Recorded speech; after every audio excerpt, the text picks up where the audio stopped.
Connaissez-vous Irène Tinck? Le nom me disait quelque chose, mais j'en avais pas plus entendu parler que ça. Okay. Après, de nom, moi, ça me dit un truc. Oui, ça me dit un truc. Moi, ça me dit vraiment rien. En 1971, 343 femmes célèbres ou anonymes signèrent le manifeste pour la légalisation de l'avortement et scellèrent l'ultime dynamique encourageant le droit de disposer de son ventre. Parmi elles, Irène Tinck. Je suis née à Lyon en 1934. Fille unique, je grandis sous la surveillance excessive de mes parents dans un petit appartement de la rue de l'Annonciade, juste au-dessus de leur magasin de meubles. Ma vie est rythmée par l'institution religieuse dans laquelle je suis scolarisée. Au fil des ans, mon corps évolue, sous les regards des garçons notamment. Je semble plaire. À 15 ans, alors que nous sommes en vacances à Sainte-Maxime, des amis me poussent à me présenter à un concours de beauté. Je suis élue Miss Sainte-Maxime. De retour à Lyon, j'entame une carrière de mannequin et de cover girl pour divers prospectus vantant les mérites des machines à laver et des postes TSF.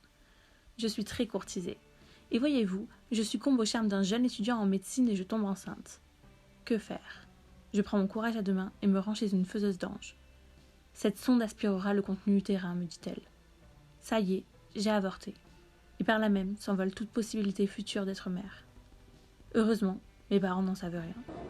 Fou qu'avant ce soit pas légal et je suis vraiment heureuse que si un jour ça doit m'arriver, que je puisse faire en sorte d'y remédier, quoi.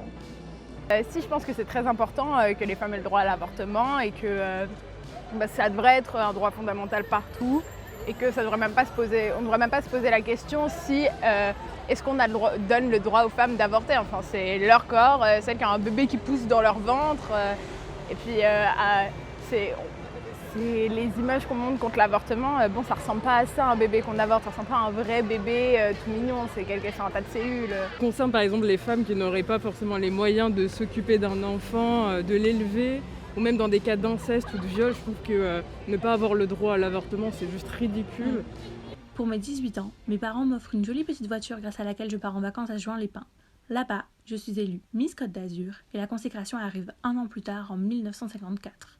Au casino d'Évian-les-Bains, je suis couronnée Miss France. Le 14 avril 1967, 13 ans plus tard, je dis à François Cor sur le plateau de l'émission Permis la nuit que cette expérience fut une erreur de jeunesse. Je le regrette un peu, mais c'était très bien pour se débarrasser de ses parents, si gentils soient-ils. Et puis comme ça, je pouvais voler de mes propres ailes. En effet, pendant mon année de règne, je quitte le Rhône pour la capitale. Très vite, ma première dauphine Isabelle Génaud assure l'intérim. Le cinéma m'ouvre ses portes. On me propose plusieurs petits rôles, en Italie puis en France. Parmi les réalisateurs les plus connus, on retrouve Jean-Pierre Melville, avec qui je tourne Léon Morin prêtre, François Truffaut, avec Les Deux Anglaises et le Continent, Alain Resnais, avec Je t'aime, et Alain Cavalier, qui me fait jouer aux côtés de Catherine Deneuve dans La Chamade. C'est un coup de foudre, j'épouse Alain par la suite. Un an avant sa mort tragique dans un accident de la route en 1972, c'est au manifeste des 343 qu'elle prête sa plume et révèle au grand jour avoir traversé, elle aussi, une des épreuves les plus douloureuses de la vie d'une femme. Alain Cavalier, inconsolable, revient sur cet épisode dans le documentaire qu'il lui consacre en 2009, Irène. Alors finalement, avoir été Miss France empêche-t-il d'être ou de devenir féministe? C'est une question qui a été remise au devant du débat public à plusieurs reprises ces dernières années, à l'image de ce tweet de Camille Serre, Miss France 2015, datant du 2 décembre 2019. Aujourd'hui, nombre de mannequins et d'adeptes du concours protestent contre le discours conservateur qu'on tente d'y accoler.